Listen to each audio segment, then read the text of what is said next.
ವಿದ್ಯಾರ್ಥಿಗಳ ಆತ್ಮೀಯ ಪೋಷಕರು, ಇವತ್ತು ನಾವು ಒಂದು ಮೊರಾರ್ಜಿ, ಆದರ್ಶ, ಕಿತ್ತೂರು ರಾಣಿ ಚೆನ್ನಮ್ಮ ಈ ಒಂದು ಪರೀಕ್ಷೆಗಳಲ್ಲಿ ಯಾವ್ಯಾವ ವಿಷಯಗಳನ್ನು ಕೊಡ್ತಾರ, ಎಷ್ಟು ಅಂಕಗಳನ್ನು ಕೊಡ್ತಾರ, ಆಮೇಲೆ ಆ ಅಂಕಗಳಲ್ಲಿ ನಾವು ಯಾವ ರೀತಿ ಉತ್ತರವನ್ನು ಕೊಡಬೇಕು ಅಂತ ಹೇಳ್ಬಿಟ್ಟು ಇವತ್ತು ನೋಡ್ತಾರೆ. ಅದೇ ರೀತಿ ಇವತ್ತೊಂದು ಮಾದರಿ ಪರೀಕ್ಷೆಯನ್ನು ಬರೆಯೋಣ.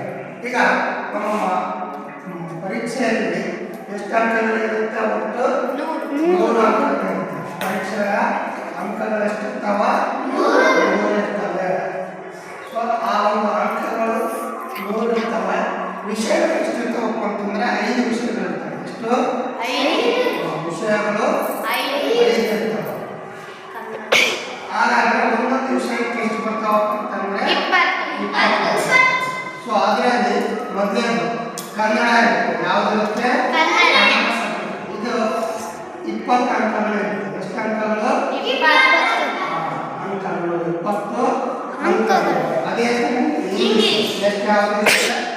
ಇಂಗ್ಲಿಷ್. ಈ ಇಂಗ್ಲಿಷ್ ಕೂಡ 20 ಅಂಕಗಳು ಇರುತ್ತವೆ. ಆಮೇಲೆ ಗಣಿತ ಯಾವುದಿರುತ್ತೆ? ಗಣಿತ. ಈ ಗಣಿತಕ್ಕೂ ಕೂಡ 20 ಅಂಕಗಳು. ಅದೇ ರೀತಿಯಾಗಿ ಪರಿಸರ ಅಧ್ಯಯನ ಅಥವಾ ಸಮಾಜ ವಿಜ್ಞಾನ ಅಂತ ಕರೀತೀವಿ.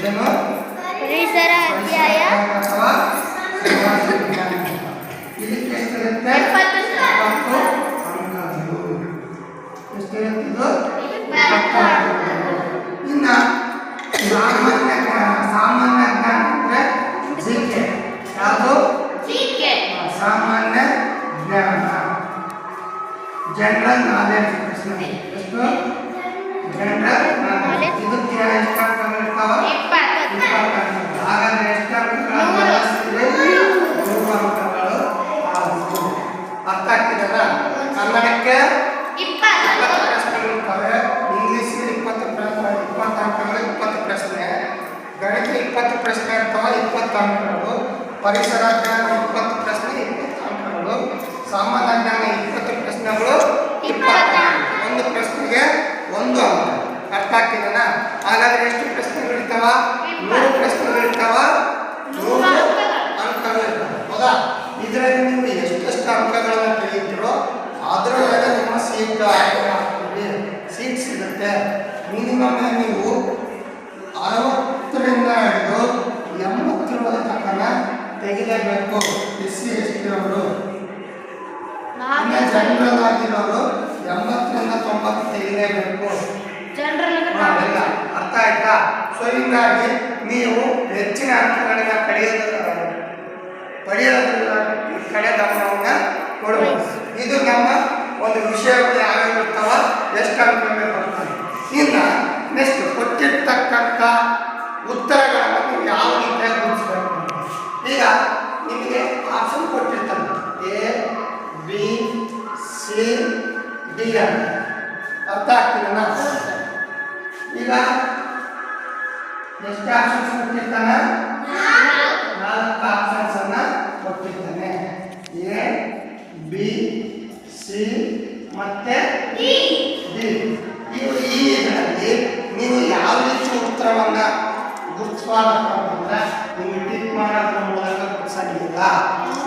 ಆಮೇಲೆ ಹಿಂಗ ಅಡ್ಜಸ್ಟ್ಮೆಂಟ್ ಮಾಡೋದ್ರಿಂದ ಗುರುತಿಸಂಗಿಲ್ಲ. ಆಮೇಲೆ ಹಿಂಗ ಚುಕ್ಕಿ ಇರೋದ್ರಿಂದ ಗುರುತಿಸಂಗಿಲ್ಲ. ಅರ್ಥ ಆಗ್ತಿದೆನ? ಚುಕ್ಕಿ ಇಟ್ಕೊಂಡು ಗುರುತಿಸಂಗಿಲ್ಲ. ಇದು ತಪ್ಪು, ಇದು ತಪ್ಪು, ಇದು ತಪ್ಪು, ಇದು ತಪ್ಪು. ನಿಮ್ಮ ಉತ್ತರ ತಪ್ಪು. ಆಮೇಲೆ ಯಾವ ಸರಿಯಾದ ಉತ್ತರ ನೋಡಿ.